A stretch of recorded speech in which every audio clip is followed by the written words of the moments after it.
ಮಲೆನಾಡಿನ ಈ ಸಿರಿಯಲ್ಲಿ ಸಿಗಂದೂರು ಕ್ಷೇತ್ರದಲ್ಲಿ ನಗು ನಗುತ್ತಾ ಕುಳಿತವಳೆ ಚೌಡೇಶ್ವರಿ ದೇವಿ.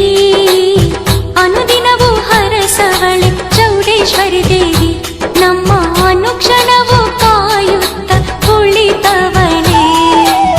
ಮಲೆನಾಡಿನ ಈ ಸಿರಿಯಲ್ಲಿ ಸಿಗಂದೂರು ಕ್ಷೇತ್ರದಲ್ಲಿ ನಗು ನಗುತ್ತಾ ಕುಳಿತವಳೆ ಚೌಡೇಶ್ವರಿ ದೇವಿ.